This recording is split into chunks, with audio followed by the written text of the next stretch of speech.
Welcome everyone, session 8 of Judges. Glad that you could be with us today. We begin to see the real purpose behind Judges. We haven't really talked about why this book was written, what was the purpose of it.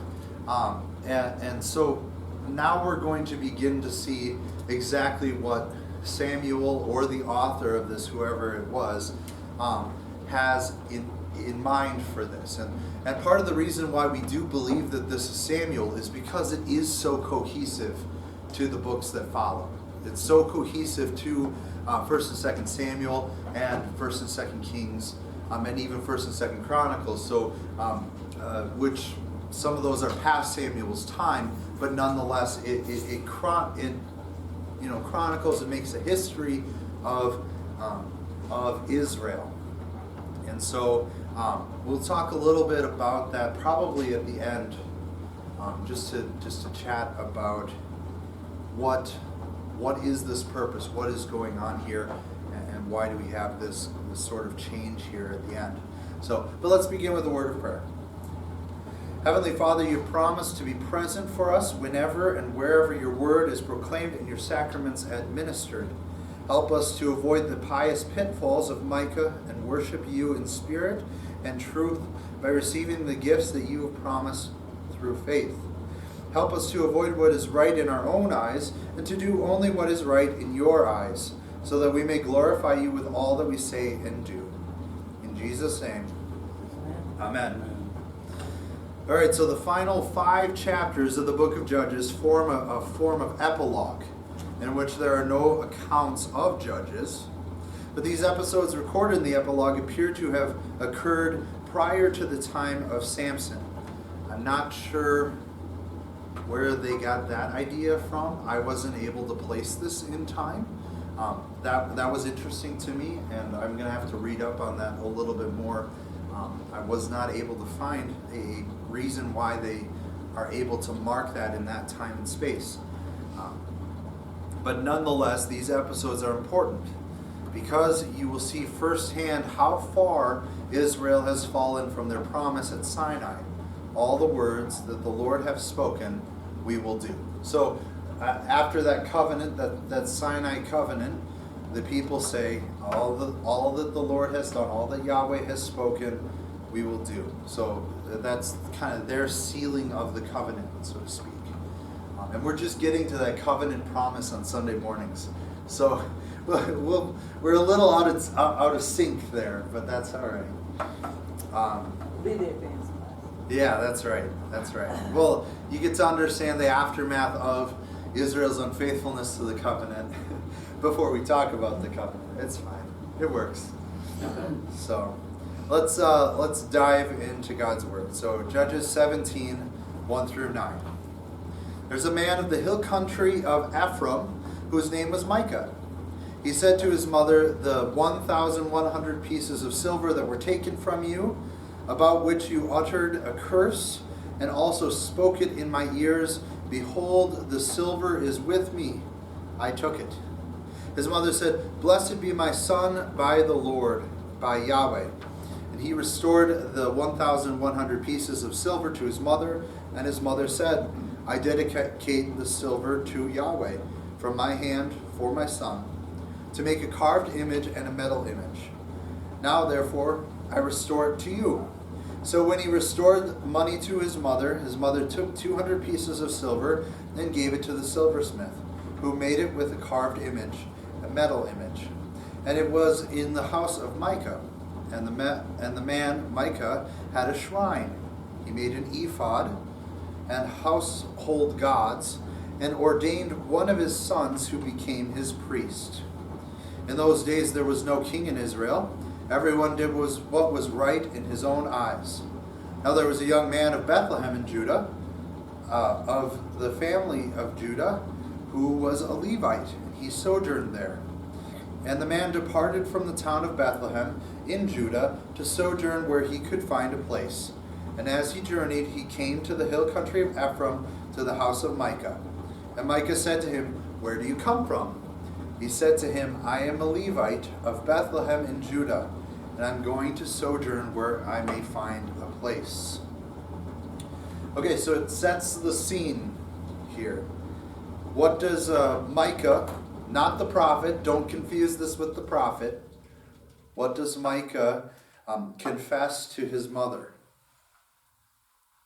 And he took 1,100 pieces of silver.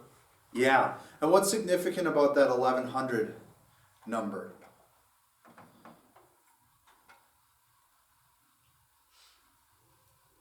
It was the same amount offered to Samson's girlfriend, right, to Delilah.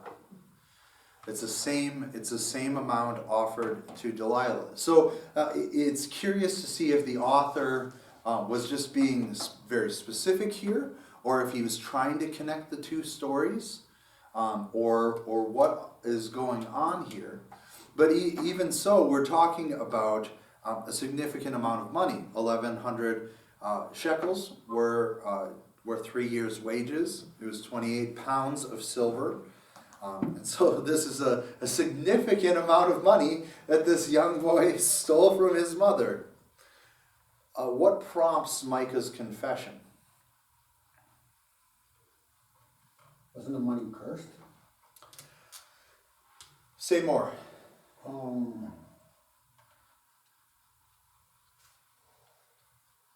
Was his mother who cursed the silver?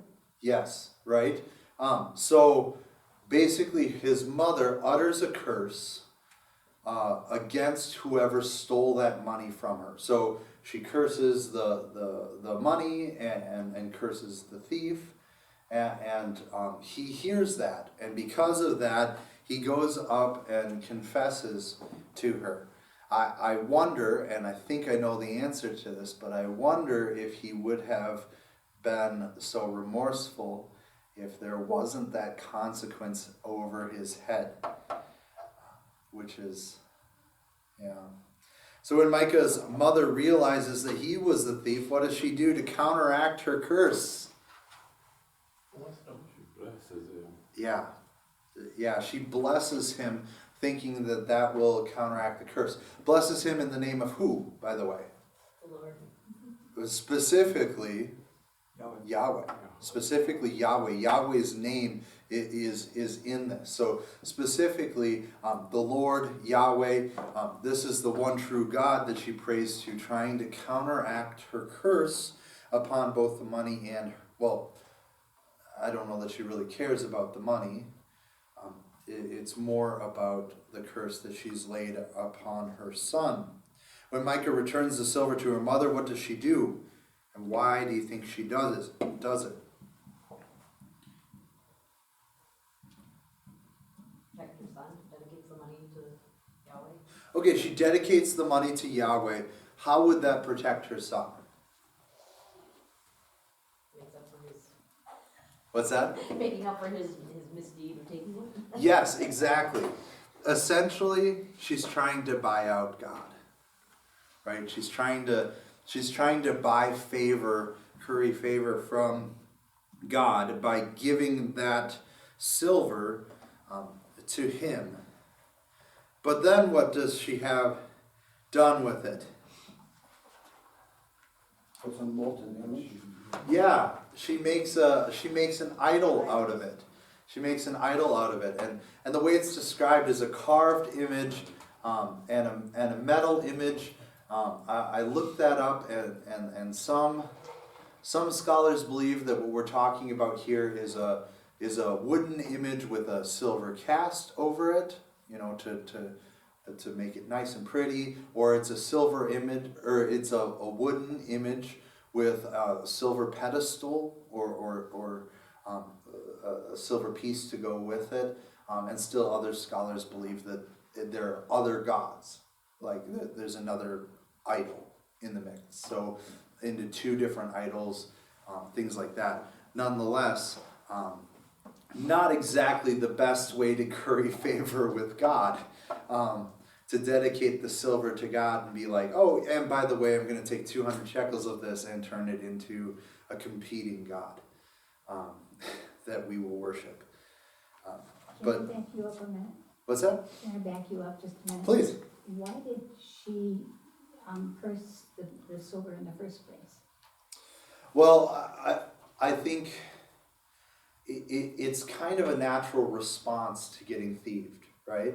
Like if you were walking down the street and somebody stole your purse, wouldn't you wish that that person was caught, suffered the consequences, different yes. things like that? Is that, okay. And so that's kind of her natural response. I mean, as Christians, that's a bit foreign to us, because even in that case, we want to be more understanding and forgiving and loving toward the person. But she reacts very angrily and curses the one who stole the money, not realizing that it was her own son. Well, and we're not talking about, just the money in your wallet. We're talking about 3 years' wages. Like, this is a significant amount of money that this boy has stolen from her. I misunderstood. I thought she cursed the money and then the boy stole it because she had cursed it. Oh, I'm no. going the wrong way around. Yeah, so she curses it after, Okay. after it's been stolen.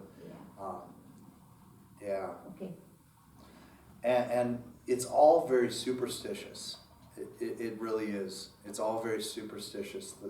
Their approach to this, over spiritualized, and we see kind of our ancient pluralism here. Anybody just curse something? I mean, what power does she have? Right. Exactly. People would bless and curse one another all the time. I mean, it was just something that they did. But the only real authority that any of them have is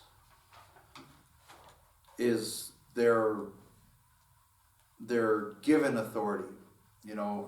Like when Jacob and Esau vie for their blessing from their father, right? That blessing is very important to them because it carries with it the bulk of the inheritance, and it carries with them the favor of their father.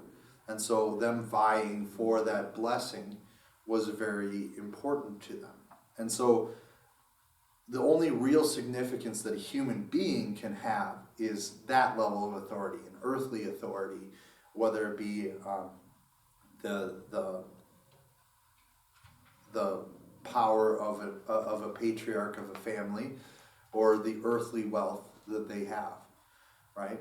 But ultimately, when it comes to spiritual authority, they have none, right? They can invoke God's name, but even at that, right? Right, and you can get into like witchcraft and the occult and things like that. Some of that is superstitious nonsense. Some of it is dealing with things we should not be touching, and does have some power and authority that should be dealt with extreme caution, right? We don't mess with spirits, kind of a thing. But yeah, here a lot of this is just superstitious drivel of a culture that has a God for everything. Yeah. So no one can buy God's favor, the one true God's favor. Some people sometimes mistakenly believe that they can earn his favor. What are some examples?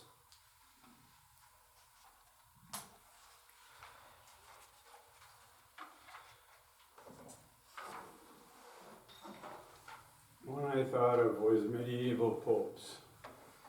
Say more.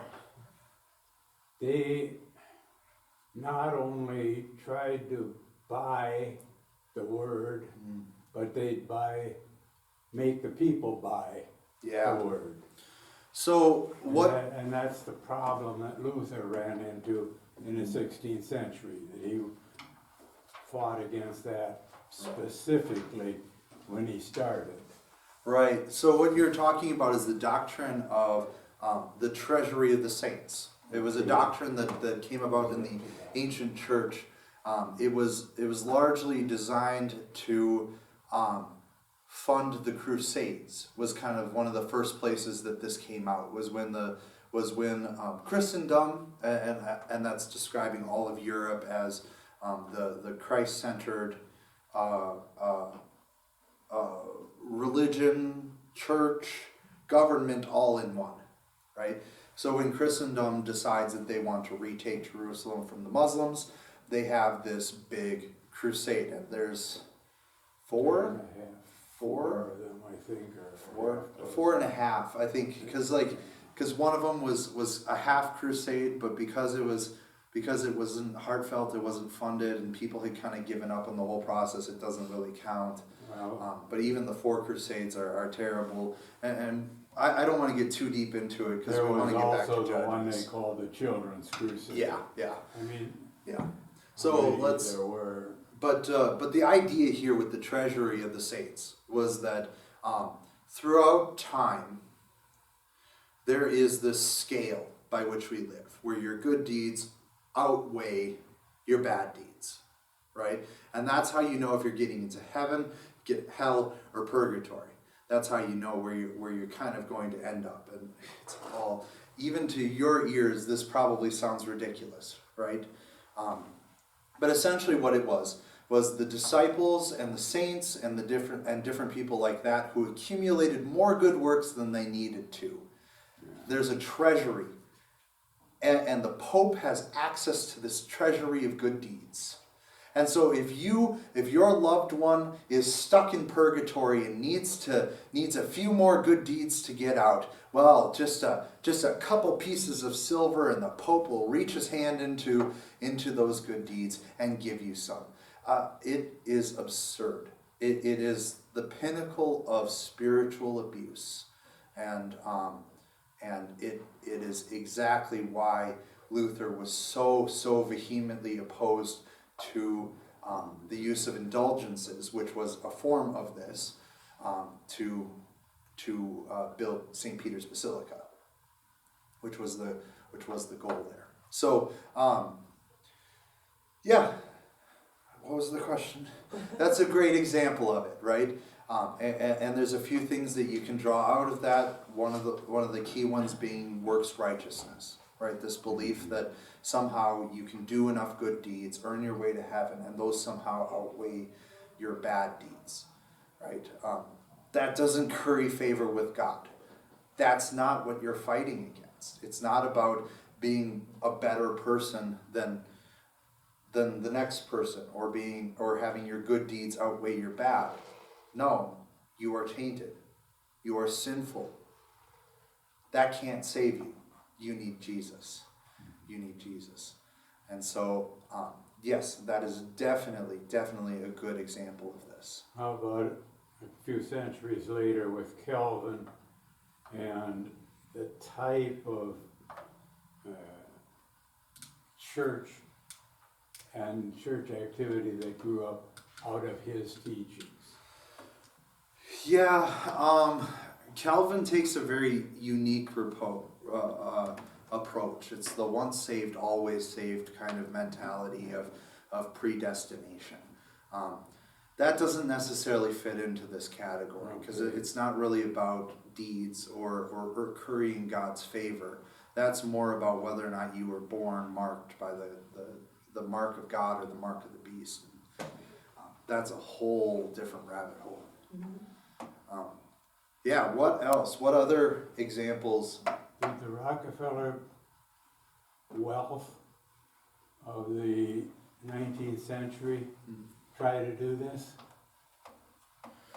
Yeah, I think I had heard something about them wanting to pay off the church or build curry favor with God through their wealth.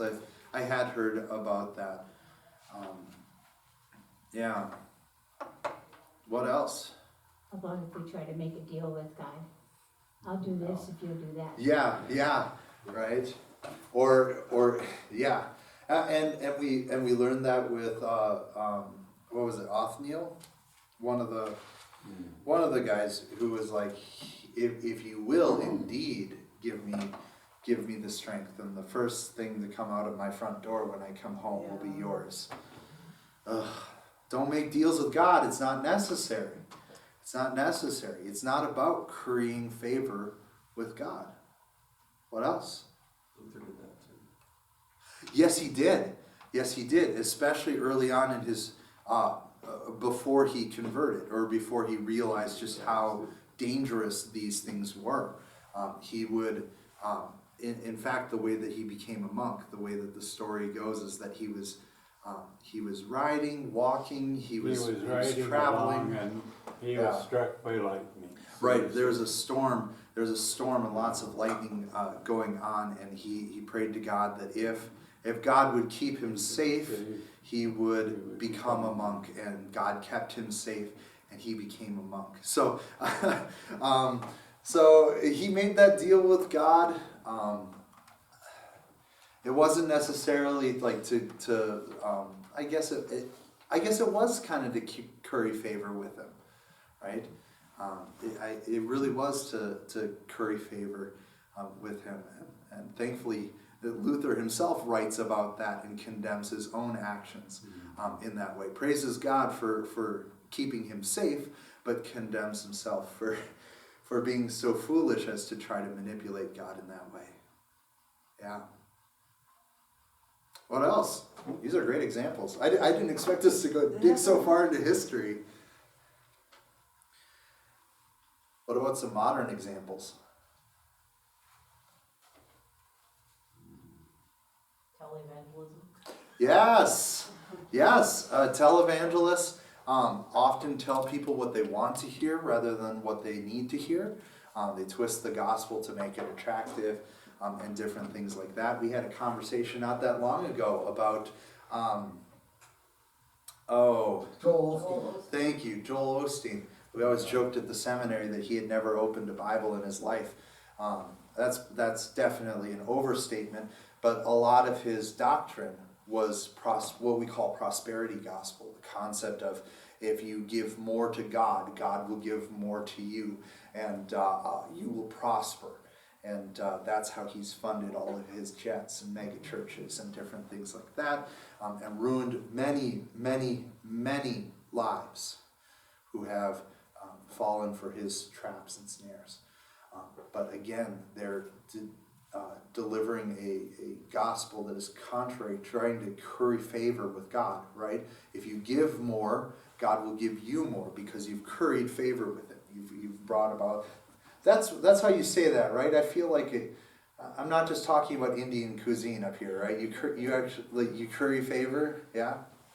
I hope so. This is going out on the internet. Yeah, but yeah, prosperity gospel and works righteousness are kind of the two great examples of that. Yeah. All right. Micah placed idols in his home where he had a shrine. What did the Lord tell the people about idols and images? You're not supposed to have them or make them, and especially you're not supposed to worship them. Right, right. I think that started with thou shalt not. Exactly, exactly. Right in the 10 Commandments, right in the beginning of that covenant, or the 10 words if you were there on Sunday. But right there in God's covenant with his people, he gives the statement of, do not do this. This is downright disrespectful to me, and it usurps our relationship as a people. And throughout all of Judges, we've seen that. We've seen the way in which Israel continues to prostitute itself out to other idols and fail to remain in that relationship. Where did the Lord demand to be worshipped? In the land he gave him, a place that God chose. Yes. Yeah, in the land that he Ultimately chose. in the temple, but at that stage you said where God tells you that place will be is where you will worship. Exactly. And where God tells you it will be. For all the years that the Israelites traveled, it was the tent of meeting, right in the center of their camp. Now, at this point in Judges, where is it at? Anybody catch it? Shiloh? Shiloh. When Joshua comes in and throughout his conquest of Canaan, they establish that temple at Shiloh by God's command, and that becomes the place of worship for them until we get to Jerusalem with with King Saul and David and Solomon, where a temple is actually built for God over there in Jerusalem. So you see the ways in which that shifts locations. But as Michael brought up, the whole point of this is worshiping God happens where God says it will, right? That's the point, is that the worship of God and the way in which this is done in His way. Right? So if you go out and start sacrificing babies in your home and saying it's for God, you're not doing anything. Right? It has to be done in the way that He has asked to be worshipped, and in the place which He has called to be worshipped. Right? And notice those places that he puts them in. Right? Is that on the golf course? Is that in the comfort of our homes watching a TV screen? Only during COVID. Only during COVID, right? Well, and I will say, online worship is a nice secondary.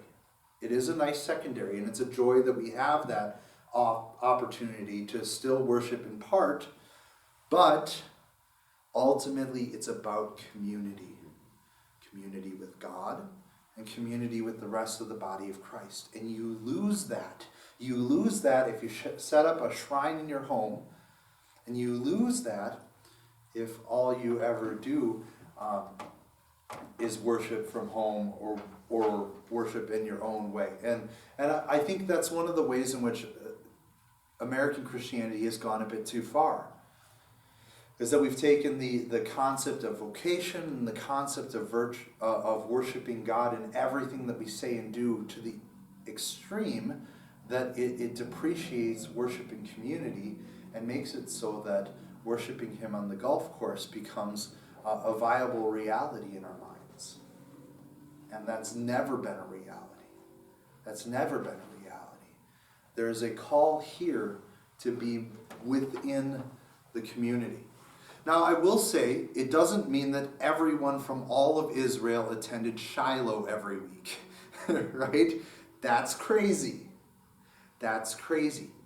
But from the time of Exodus and onward, the framework has been set in which families worship God in their homes every week together on the Sabbath.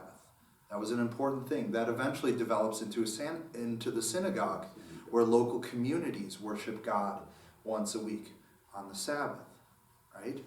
But with that, there are important sacrifices that happen every year. Important ways in which God is worshipped every year. And so, in that way, God's people were expected to make the journey to Jerusalem whenever possible, right? So even within that structure, you still have community within the family. And ultimately, remember, all these towns are really named after the family. And so even then, public gatherings were not uncommon as they worshiped together. Okay?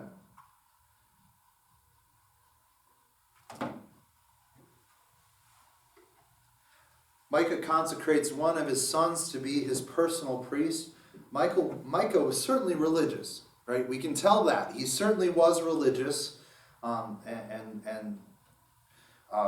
our culture would like to describe themselves, he was very spiritual. Yes. Very spiritual. But was this form of spiritualism and worship pleasing to God? No. Why? It's not what God intended. It's Well, not. First of all, Yeah. the priests have to come from the Levites. Right. So Right. one of his sons, it doesn't say Micah was a Levite in here. No. So right In then, fact, it points him out as an Ephraimite. Yeah. Yeah. So right there, you have him raising up someone other than the people that God has ordained for this task, the Levites, right? He's taking it into his own hands and setting that up. When we think about our world today, that still happens today quite a bit. Like getting ordained through the internet? Like getting ordained through the internet just so that you can marry your friends, right? It belittles God's plan of ordination. It kind of spits in the face of it. Other examples.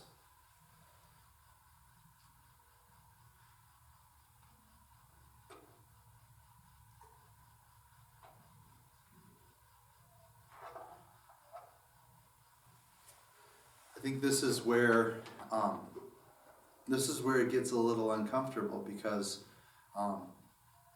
we become a bit more critical of the way in which pastors are raised up, right?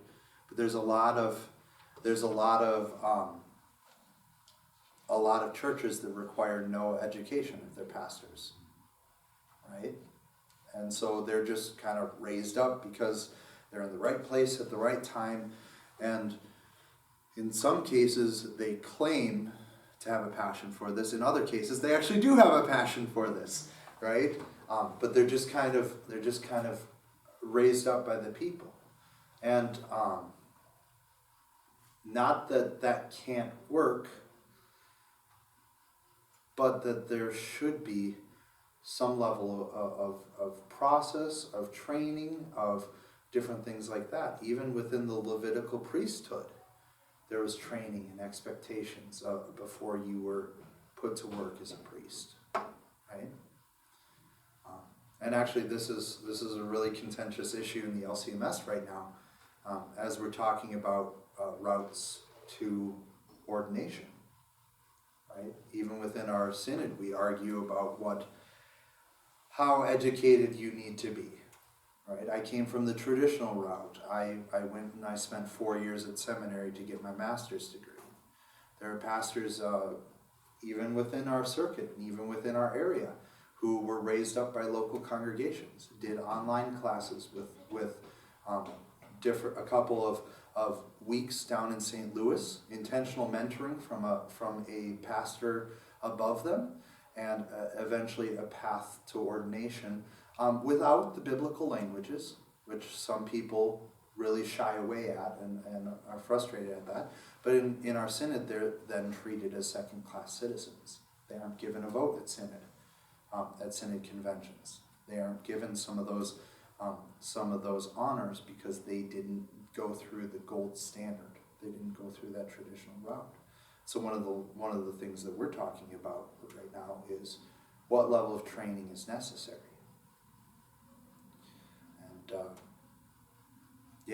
I mean, this is one of those questions that continues to persist even today.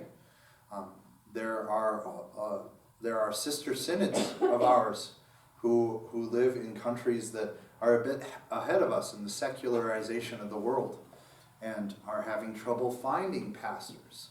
And in the wake of that.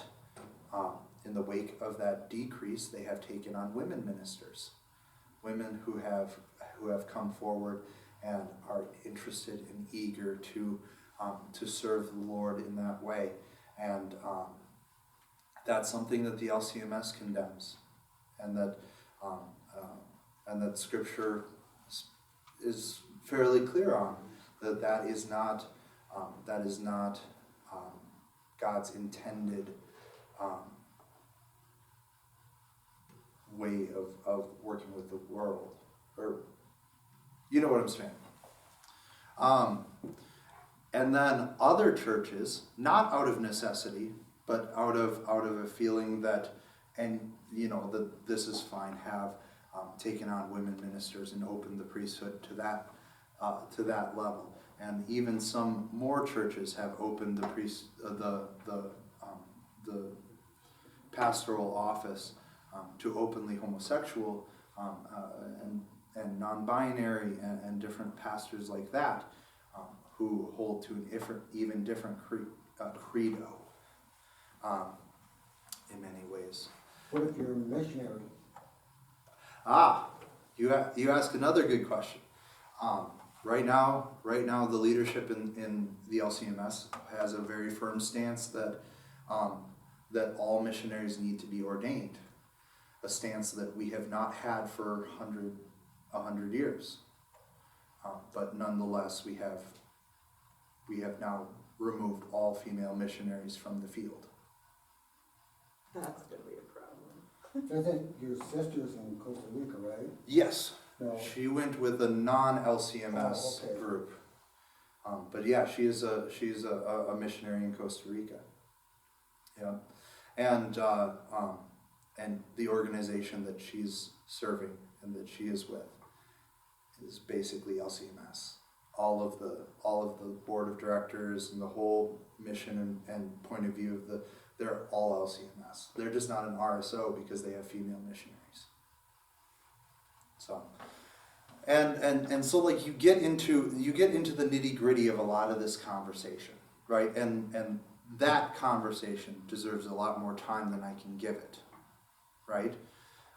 But you can tell that there are lines clearly being crossed, right? We can have discussion upon some of those that are a bit closer to the line, and probably need more study and discussion.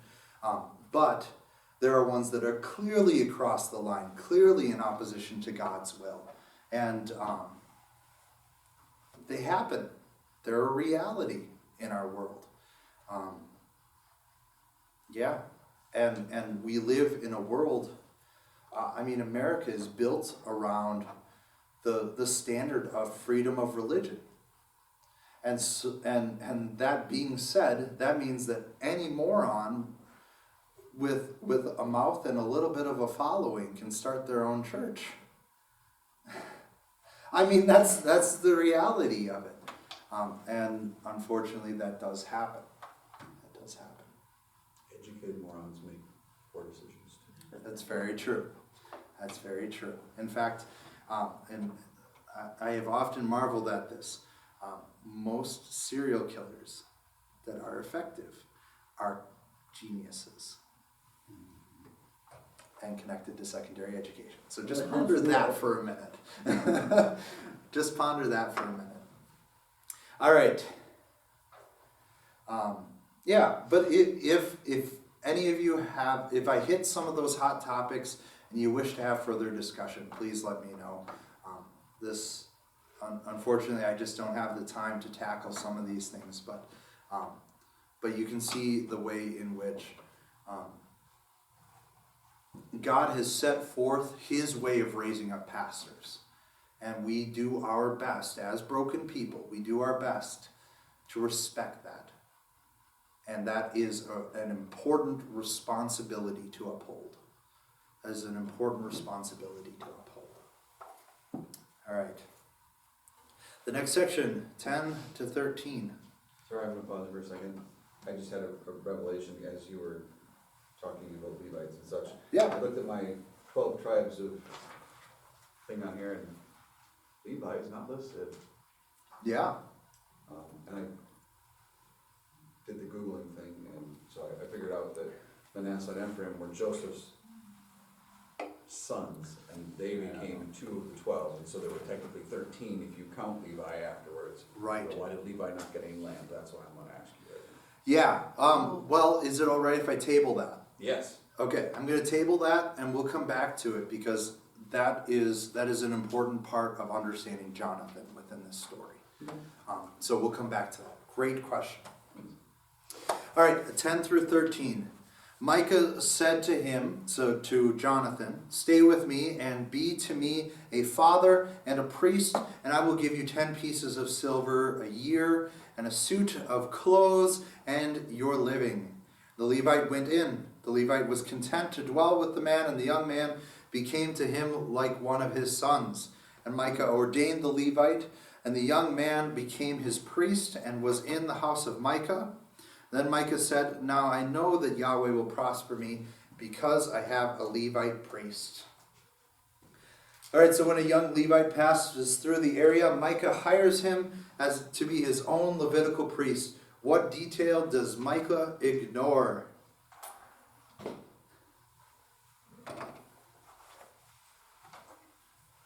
You get him in his house, Yeah, and then only know he should be in a place of worship that God chose.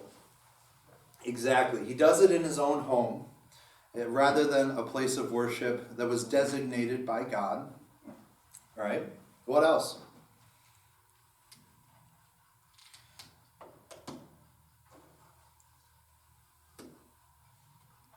My question is, what gives Micah the authority to make him up like being a priest? That is the big question, right? And that points to Micah's arrogance, right?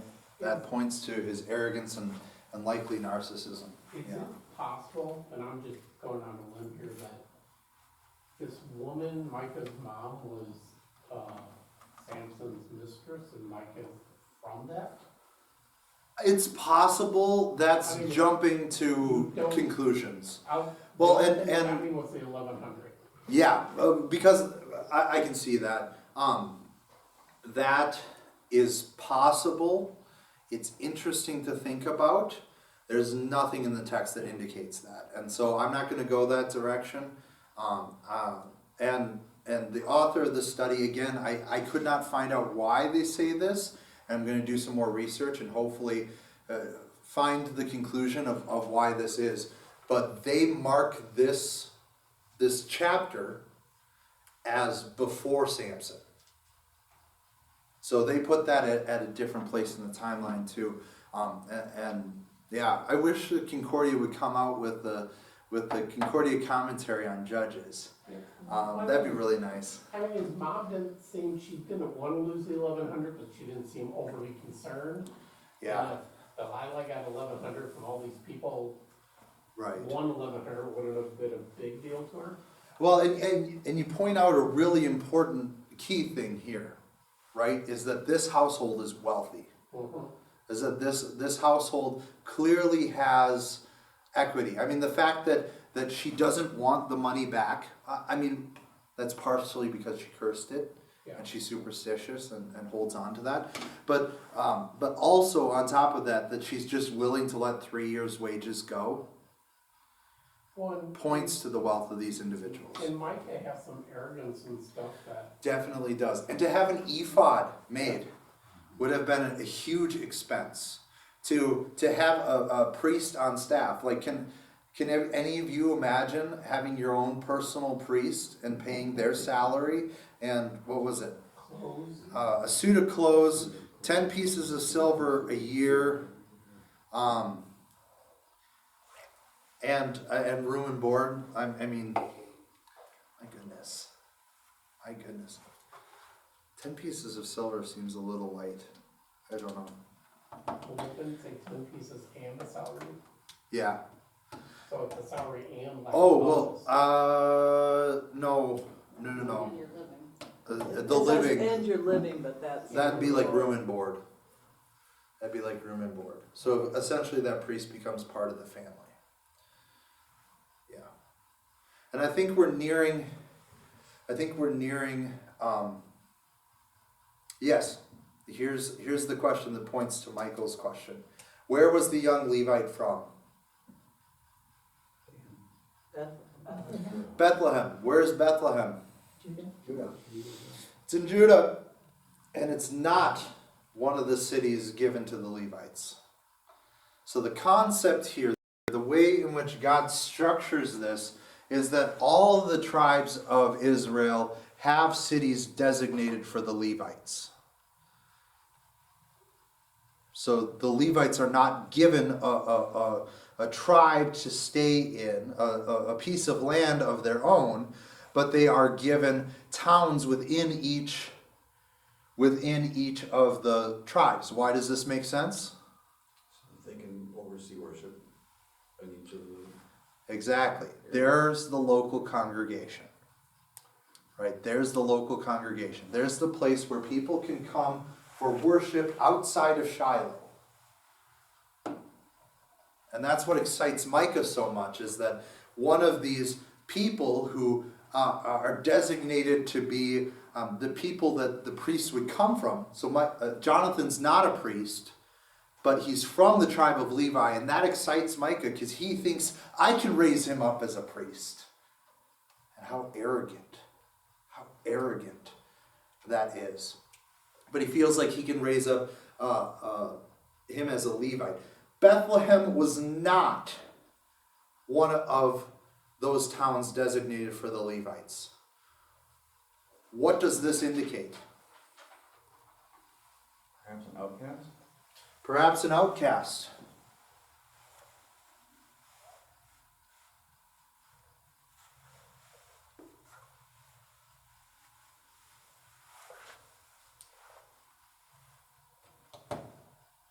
Perhaps he wasn't getting the care that he needed with his family. Either way, this indicates a severe problem in the Levitical system. Even the priests are so corrupt that they can't take care of their own.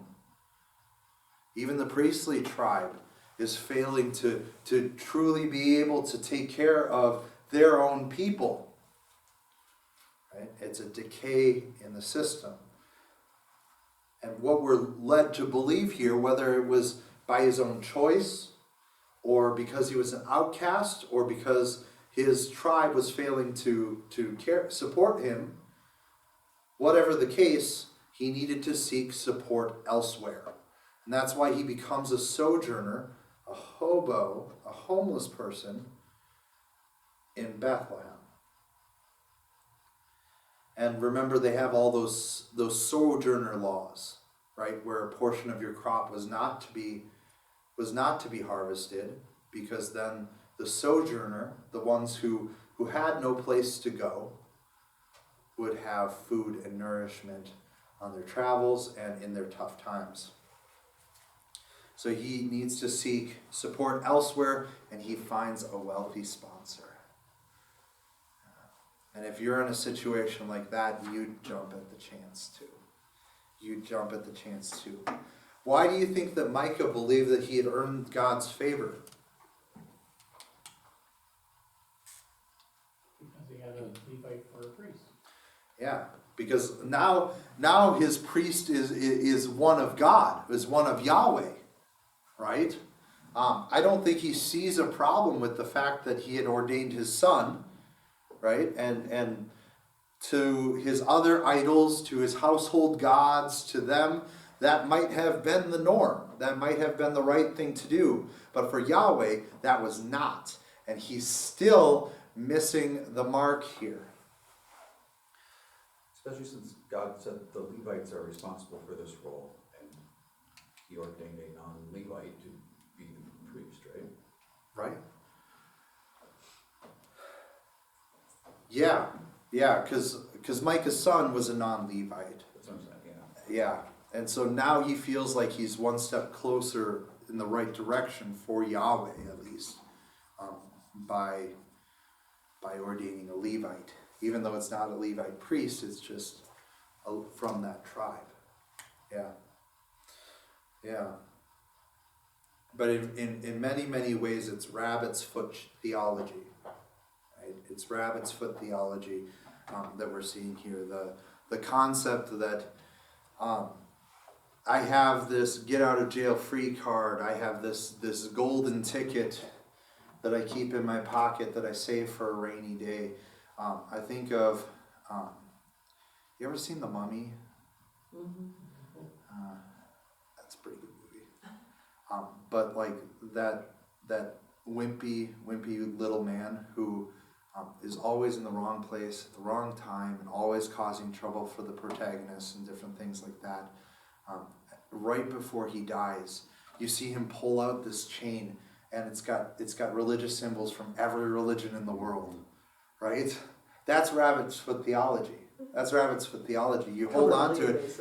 Yeah, cover all the bases. Just make sure that we're good. He's memorized all of the right prayers to honor and respect the right gods. It's very much ancient pluralism. It's this idea that all gods exist, or they might exist, and just curry favor with everyone and hope for the best. Right? Often we are tempted to believe that worship is what we do on Sunday to please God. We may believe that God needs our worship and our worship is for His benefit. And as a result, we feel good about ourselves, much like Micah did with his own shrine and his own Levitical priest. Luke 10, 38-32, Mary and Martha. They both desired to serve the Lord, one with her actions, the other with her ears, one giving, the other receiving. What does Jesus say was better way of serving and worshiping Him? The listening. The listening, right? The receiving. Sitting at God's feet and soaking up what He had to say. Why was her way better?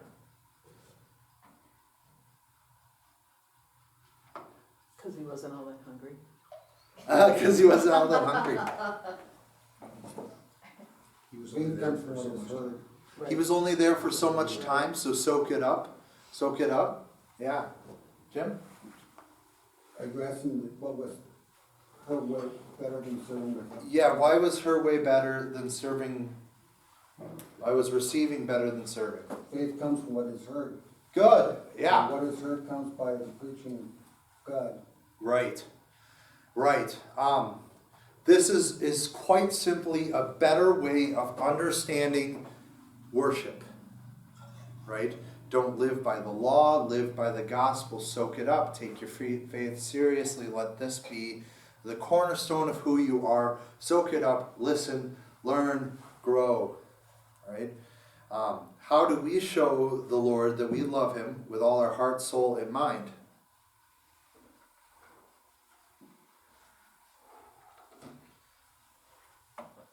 By studying his word. Okay, studying His Word. It's a good example.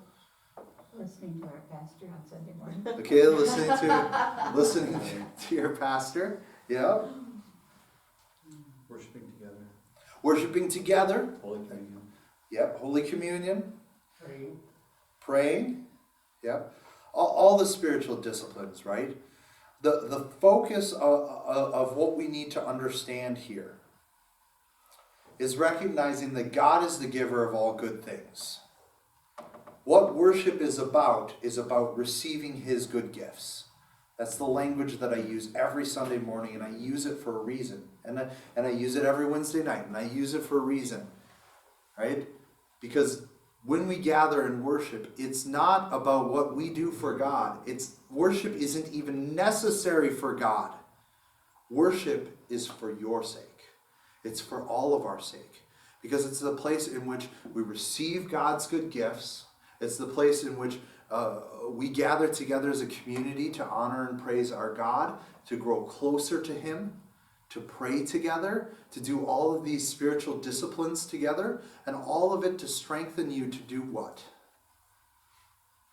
I thought too about encouraging each other. Serving, right? The whole point of this is that you receive God's good gifts, you're strengthened, you're encouraging one another, and in the midst of all of that, then it becomes sacrificial love toward your neighbor. Right? Luther says it really, really well. God doesn't need your good gifts, but your neighbor does. But your neighbor does.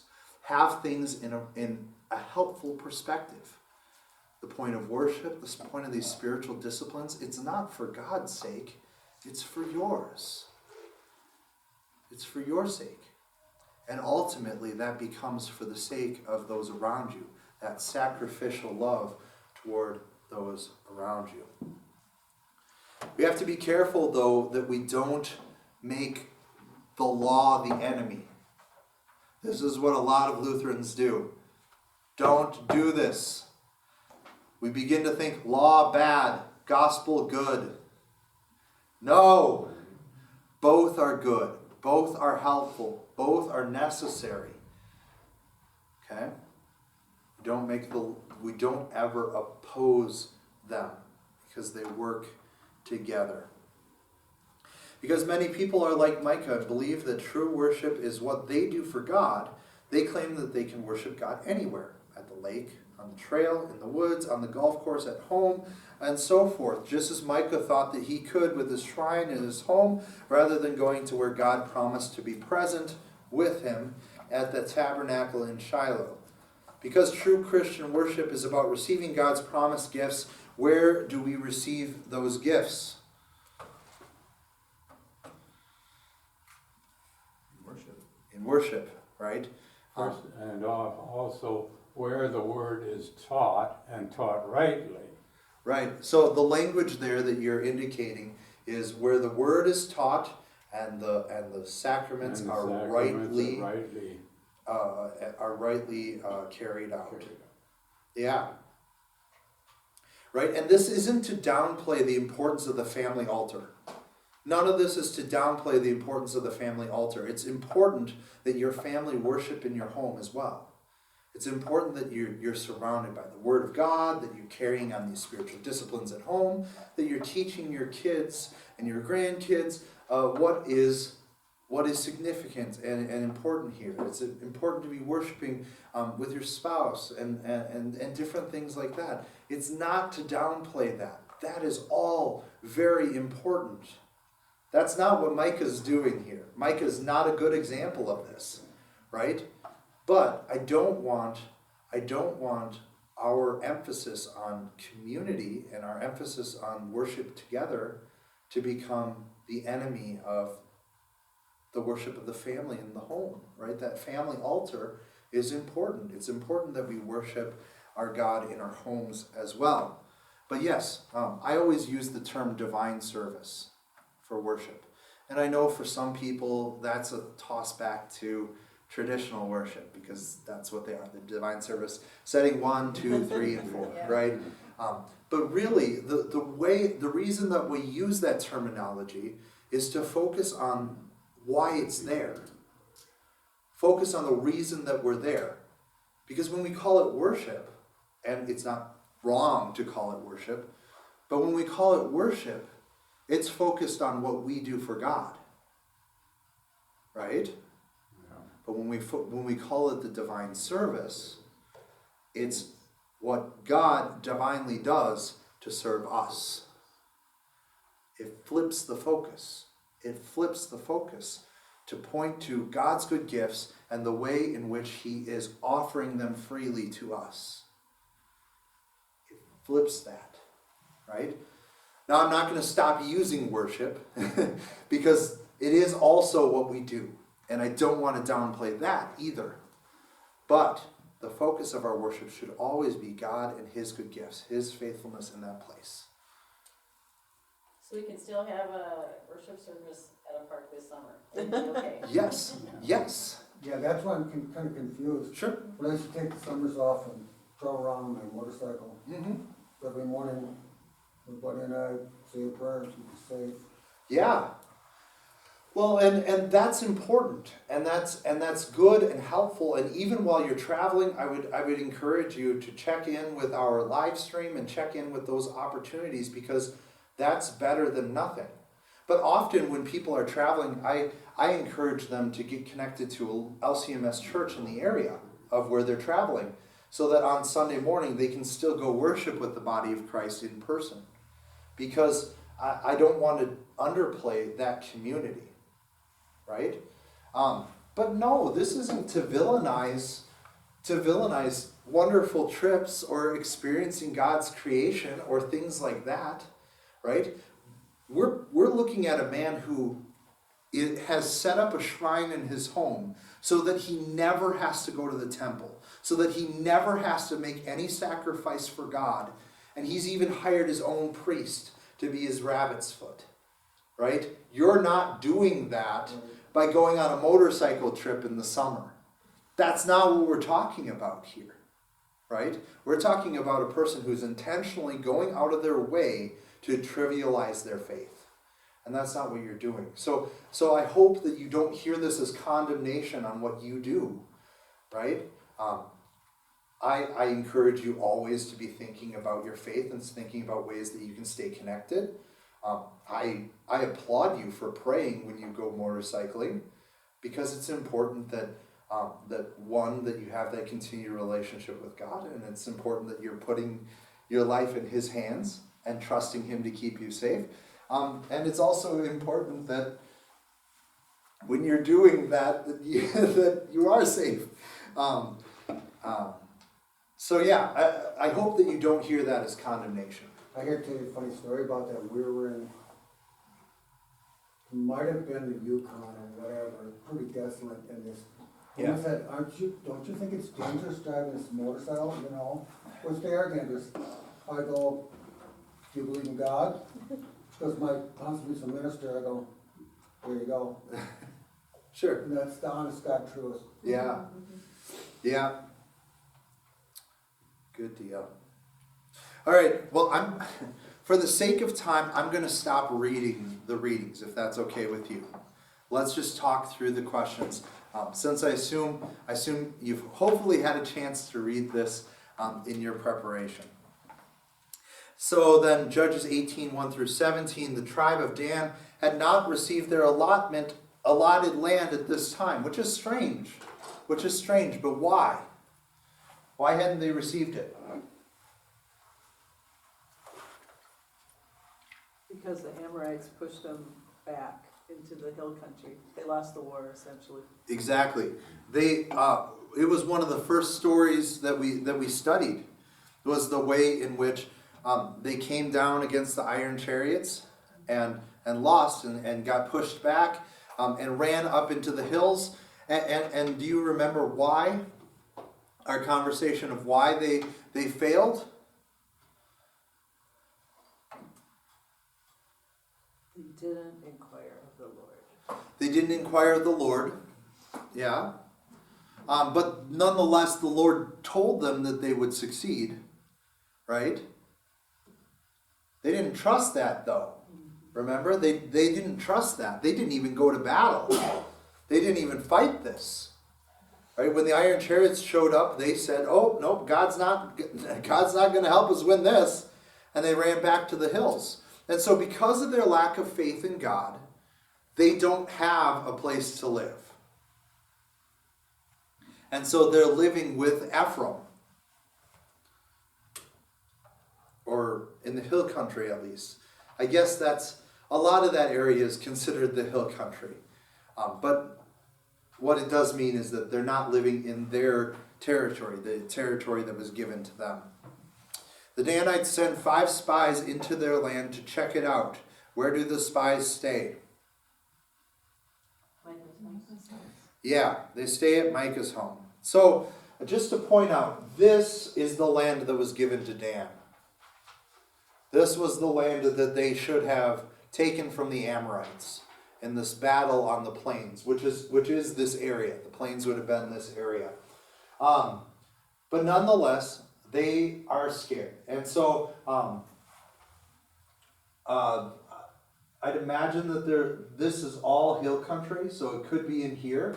But nonetheless, they go all the way up to Ephraim, and there they find Micah's house. So they're not even going in the right direction here. They go in completely the wrong direction. They end up at Micah's home. And whose voice do they recognize in the house of Micah?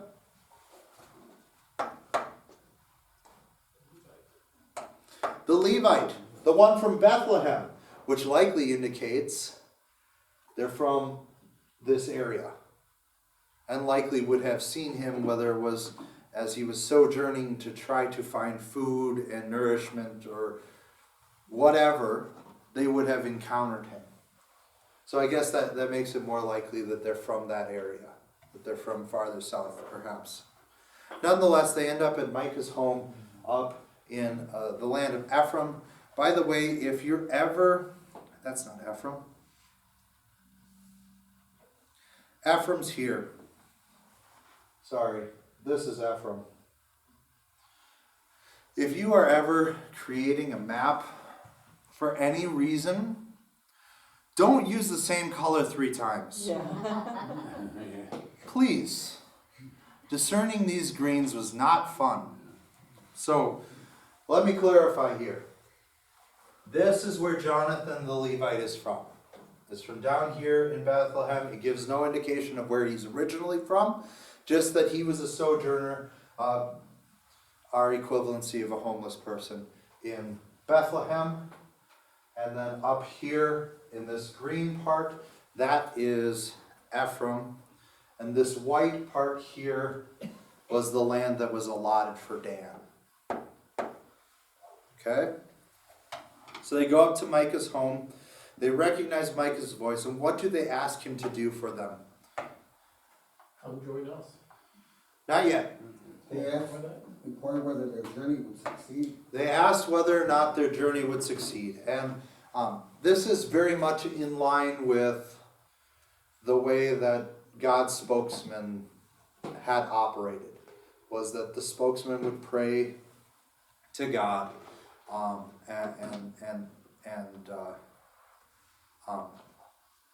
usually God's commands were not as specific as your journey will succeed. We're typically like, go here, the time is now, go and fight. Right? We've seen that all throughout Judges. In many of the different religions of this area, they would also talk to the priest to try to get curry some favor with the gods before going into battle or going into things. So whether you want to think about it as a divine blessing from God, them trying to speak to a wise man, or just a good luck charm, no matter which way that they're looking at it, they're going to the wrong person. They're going to the wrong person. So what did the spies see? So the people on Laish were living as if nothing was wrong, unsuspecting, thought they were safe. It describes a people of peace. It describes this beautiful, peaceful place. And Laish, it would eventually become Dan. So we're talking the very, very, very northern part, and just outside of there. But Sidon, like the people of Phoenicia, Sidon, were the primary superpower of that area. And so their concern is how much control does Sidon have over here in Laish, and is this a territory that we can take? Because they don't want to take a territory away from the other tribes. That's just going to lead to incredible amounts of conflict. And so they look for new territory that's unclaimed. So what do the spies report when they get back? The land is good. The land is good. Should attack. We should attack Yeah. We can. because we can. Because we can, and the people are peaceful, and they likely aren't ready for us. Yeah. So then, they accrue a group of 600 men, and they set out for the hill country of Ephraim, and again, they stop by Micah's house and shrine. It must have been like a big house or something, an attractive place, or maybe the spies led them there. But whatever it is, what did the spies do when they arrive at the shrine? Took the idols. They take the idols and the ephod, and I mean, it just describes a plunder, an absolute plunder of all of Micah's stuff, which is tragic for Micah, but yeah. Didn't they ask them priest to come with them and be their priest? Getting there. Yes, we're not there yet. Oh, okay, sorry. But you're right. You're right, and we'll get there in a second. Why do you think that they seized the idols?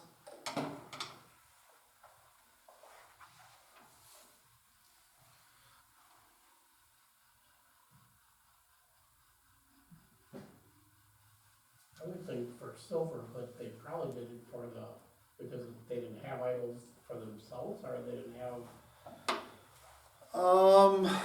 That's an interesting point. Probably they probably had their own gods and their own idols.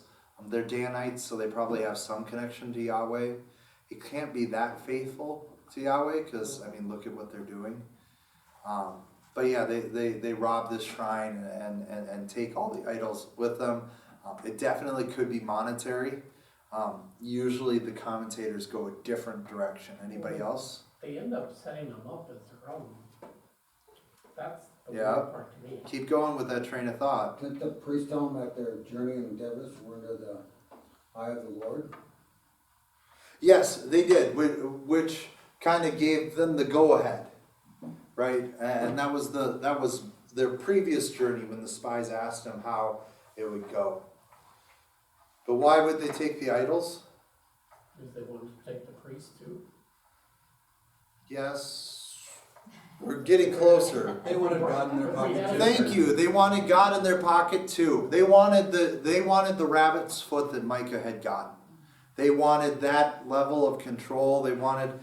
I've always described this as ADHD ancient pluralism.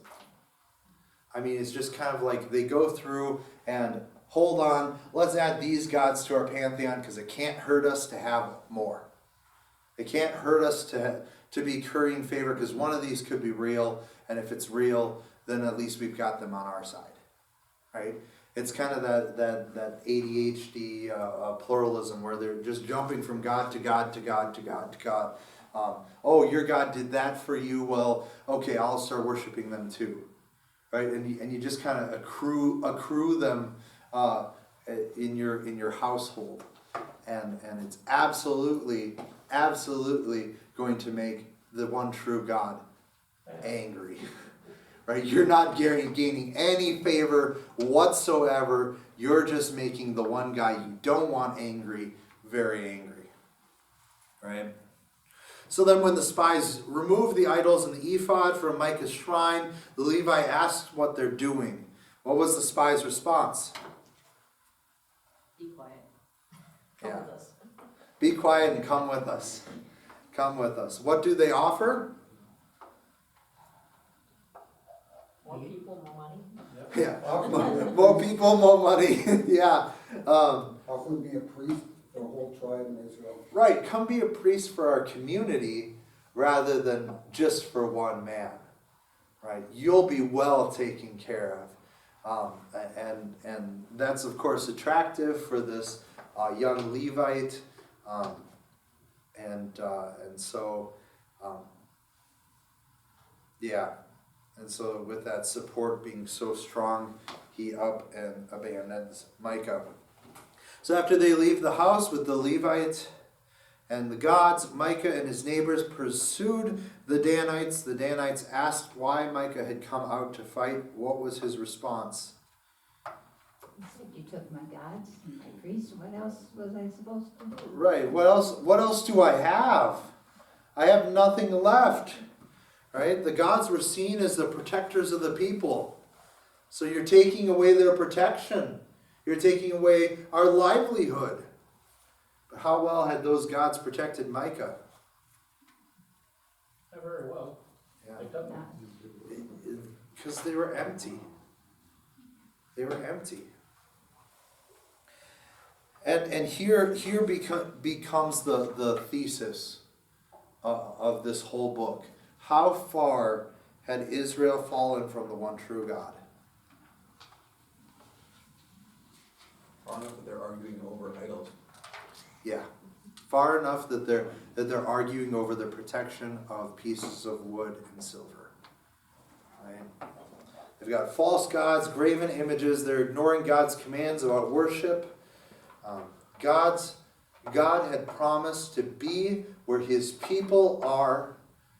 And yet, they had chosen to reject Him. And so, no, God wasn't there. God wasn't present there. How did the Danites respond to Micah's complaint? Tell them to shut up and go away, they were killing them. Yeah, want to die? How does Micah respond? Went away. Yeah, he ran away. He's outnumbered. Like there's no hope of him getting those possessions. So then, where do the Danites go with Micah's priests and his idols? Laish. Laish. Yeah, and that, we'll get there. What were the people's attitude in Laish?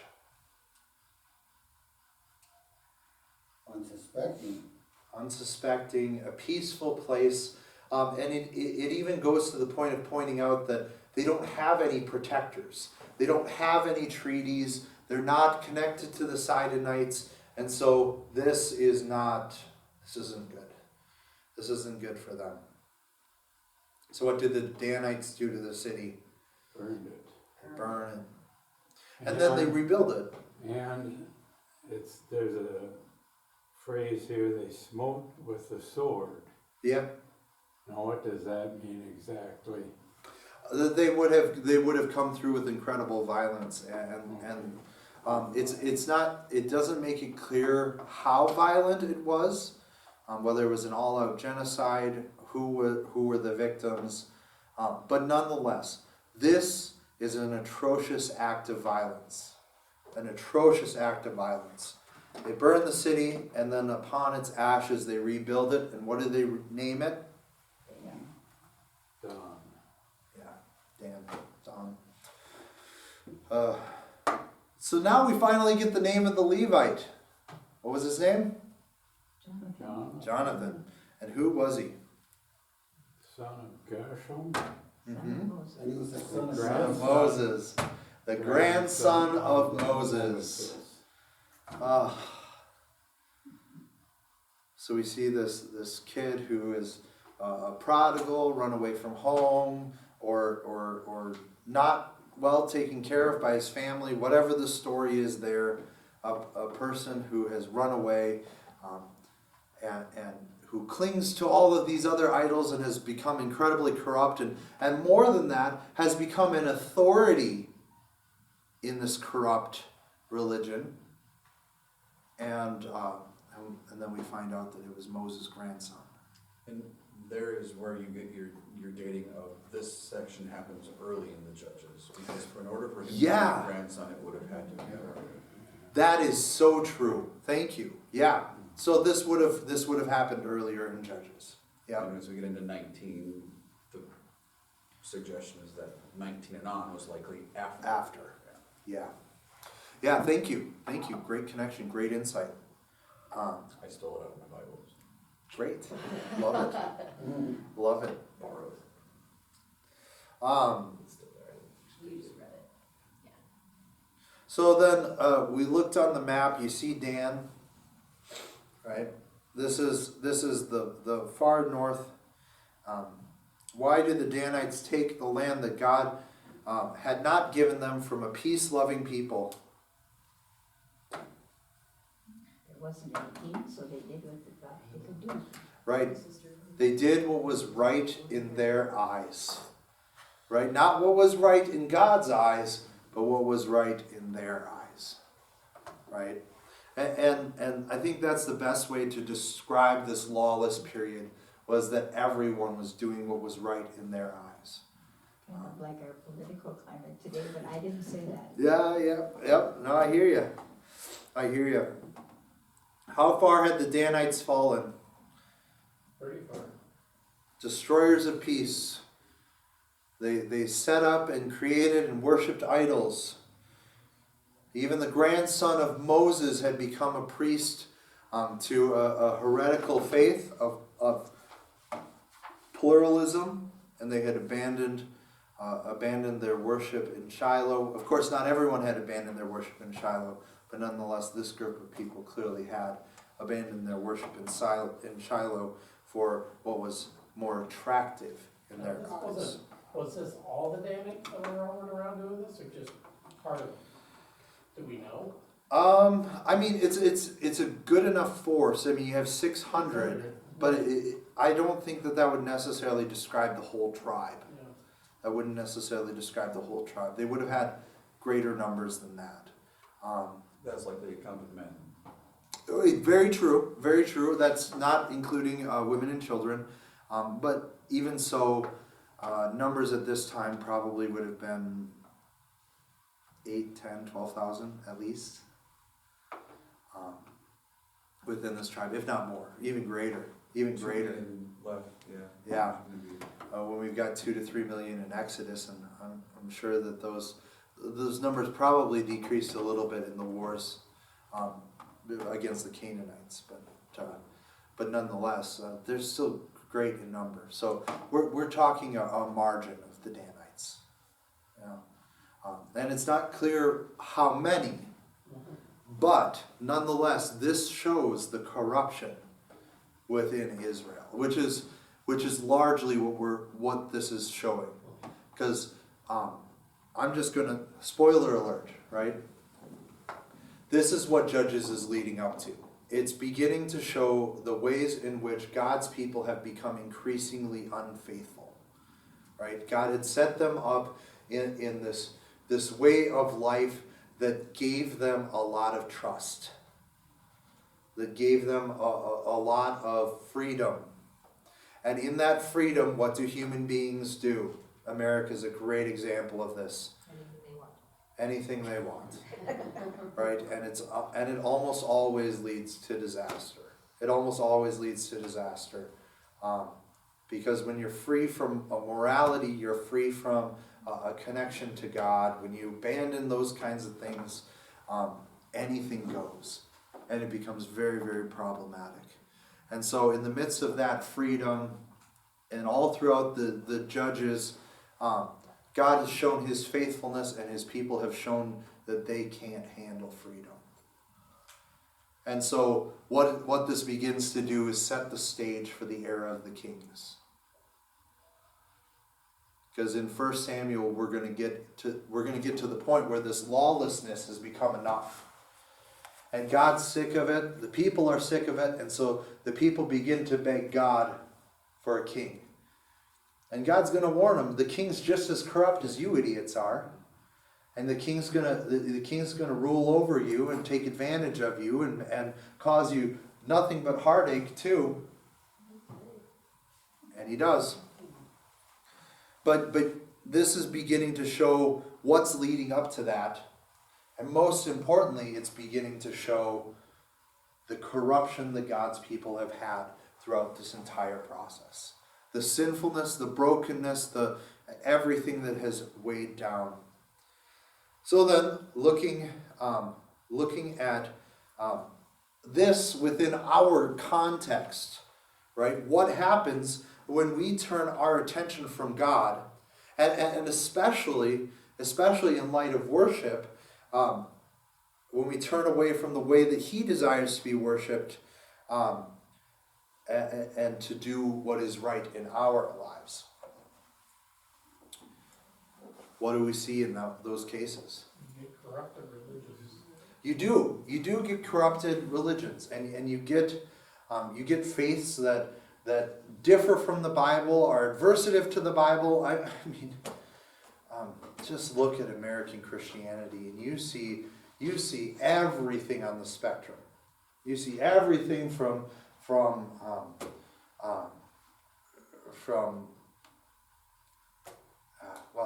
you see so much a problematic theology and difficulty in the midst of that. Within our context, what else do we see? When we take our attention off of God and the way that He desires to be worshipped. I think you see a lot like what's going on with the judges. Like if you take our country, you take people that are not willing to depend on God, but they want man/government to give them everything they need to be taken by the government. Right. Right. Not the way it's meant to be. Right. So, a lot of what we're seeing in postmodernity, in postmodernism, the era that we're in, right, is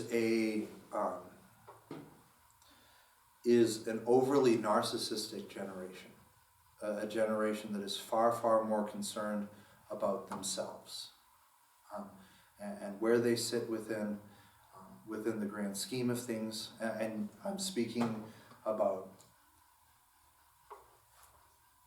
largely our world today, right? You can see notions of this from from the baby boomers to the millennials and every generation forward from that too, right? But we deal with a culture that is narcissistic and is growing even more nihilistic, right? Believes that adores and worships the concept that there is nothing transcendent. And our world's beginning to get more and more like that. The greatest growing religion in America seems to be agnostics, right? Those who believe that there isn't a transcendent, that there isn't a reality to be chasing after, or something above us, something that informs us, but that anything goes, right? They see the value in religion, they just don't buy into it, is a lot of the ways in which I've heard that described. But that seems to be the most growing faith in our culture. But you get a group of people that don't believe in the transcendent, that walk away from the transcendent, and don't believe that there's anything above us. There's no authority above us to cling to. And what does that do with Christianity? For those who do still cling to Christianity, yet deny the transcendent. You often get salad bar religion, right? Where you go up to the salad bar and say, okay, I want the lettuce, I'll have the tomatoes, please no onions. I don't know how to make a salad, I don't like salads. But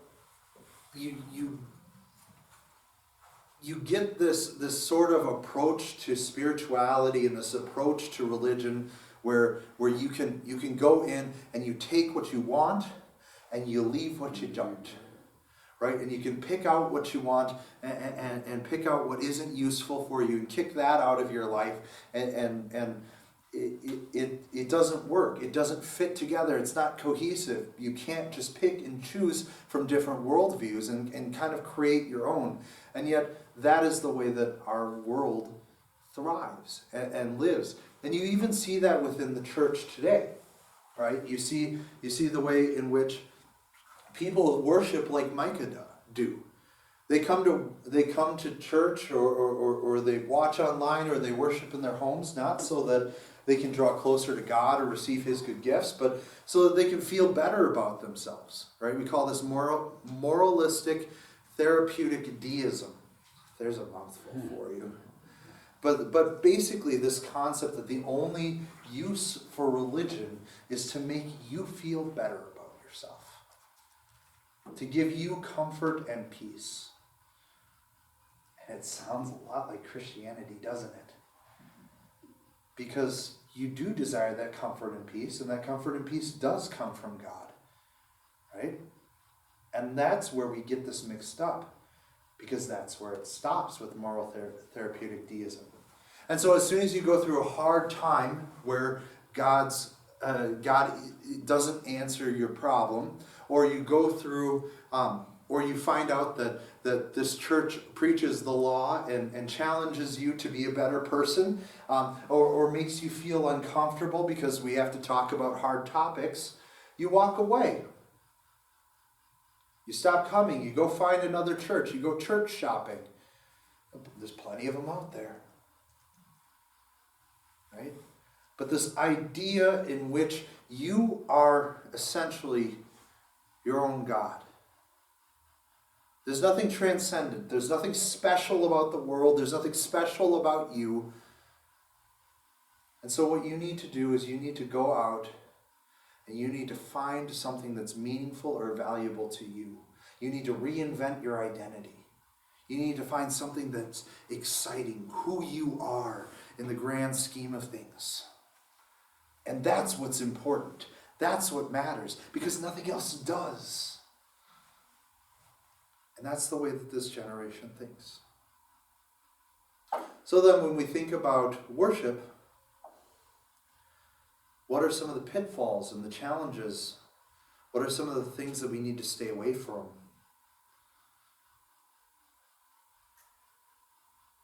See, this is the foundation for worship wars. You ever wonder why the church fights so much about traditional versus contemporary? This is why. Because for some, contemporary worship is moral therapeutic deism at its core.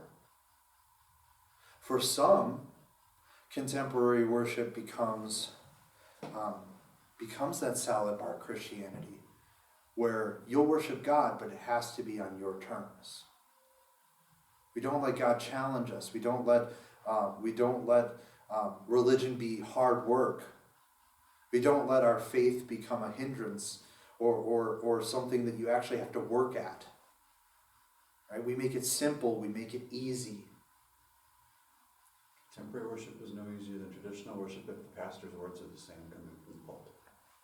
I agree. The difference is what you do between the beginning and the sermon and the end. Right.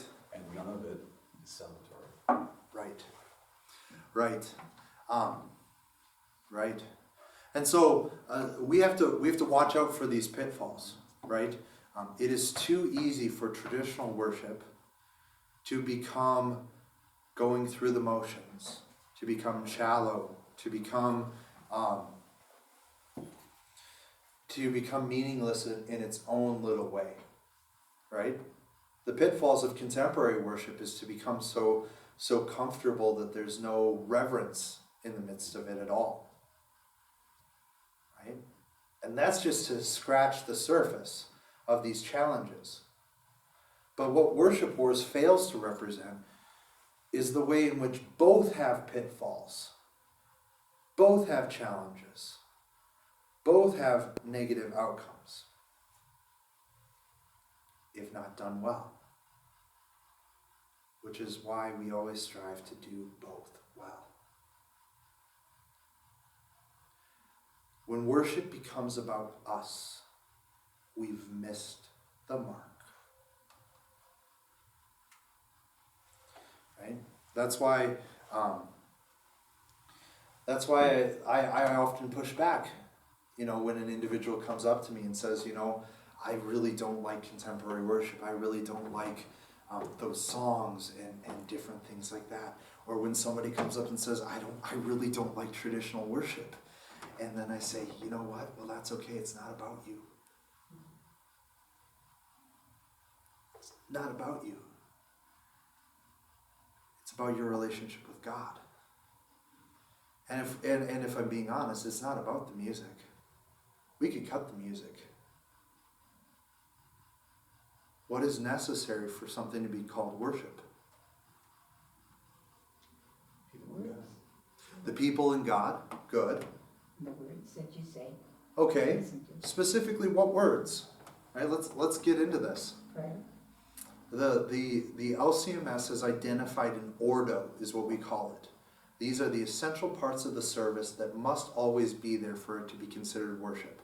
And we're not saying like, if you don't have these things, then it's not worship, right? But we're saying that these things are essential to our worship. Confession and absolution. Confession, absolution, Lord's Prayer. Lord's Prayer, The readings. reading of Scripture, Communion. communion. Baptism. Okay, baptism when it happens. Yeah. Benediction. Benediction. The invocation. In the name of the Father, Son, and Holy Spirit. Right? Focusing on that. Absolution. Offertory. Absolution, not offertory. That's optional. What about during the funeral? What happens? Well, the funeral would contain many of these same elements, right? But there's one key thing, the creed. Forgiveness of sins. The creed. The creed. So all of those are key parts, and you'll notice whether you attend contemporary or traditional, all of them are there. They're all important to our worship. Why? Because worship isn't about us. It's about God. It's about what God gives us, but it's not about us. It's about God, right? And I know that kind of contradicts what I said earlier when I said that God doesn't need your worship. It's about you being blessed by God. But ultimately, It's about you coming and being blessed by God. It's all about God and what He's doing in that place. It's not about what you're doing. It's about what God is doing in that place. Right? That's why the pastor is so interchangeable. You could ask any pastor to go up there, and as long as they're rightly representing God, those blessings are still given. Right? I've actually been thinking about what would happen if I got sick. Late notice, couldn't let a pastor know, or a pastor isn't available. We're having less and less of that. Right? What would happen? I would ask one of the elders to do it. And one of the elders would go up. There wouldn't necessarily be a sermon, but the rest of the service would be there. There wouldn't necessarily be communion, but the rest of the service would be there. Because it's not about the pastor, it's about God and His good gifts given to His people. Right? The degeneration of worship becomes so problematic. If you want to understand the health of a church, if you want to understand the health of a congregation, specifically of a church body, such as the LCMS, the ELCA, the United Methodist, whatever denomination you want to look at what they value, and the way that you're going to see what they value is the way that they worship.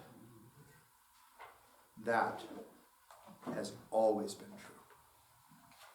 Right? All right. Any last questions, comments, reflections? Thank you. Thank you. Thanks for coming. Okay. Yeah. This is our question. Do you have to be a minister to give communion? We say yes, not because it can't be done rightly by the priesthood of believers, but because I've been trained to do so. Okay.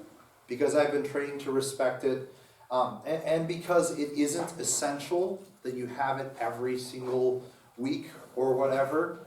That would be removed in the case that I couldn't make it or another ordained minister couldn't make it. That would be removed from the service. Okay. Right? But it's that responsibility of rightly doing the Lord's Supper, even baptism. Right? If you look in your hymnal, if you ever look in your hymnal and look at I think it's the back cover, it might be the front cover. There's actually a rite of emergency baptism.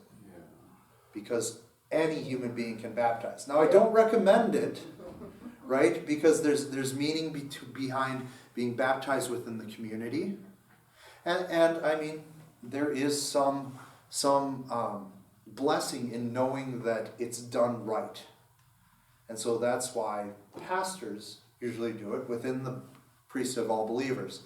But yes, in an emergency at the hospital, if the pastor can't make it in time, I would absolutely ask the father to baptize the child. And if the father isn't there, I'd ask the mother. If the mother wasn't there, I'd ask the family member, right? Because what is important is that the water and the word are there, right? And so we do have a rite of emergency baptism. We don't have a rite of emergency communion because it's not necessary. That's not necessary. So, great questions. Thank you so much for the conversation. And again, we keep hitting on some hard topics. If ever any of these rub you the wrong way or want to talk more or have some questions about it, please let me know. I'm happy to have those conversations. So thank you all so much for coming. Glad that you could join us. Next week is our last week. And I'm going to do some research and find out some details about a Roman study and whether or not we could do that in the spring or possibly other options. And we'll chat about it and iron out those details next week. So thanks for coming. Appreciate it.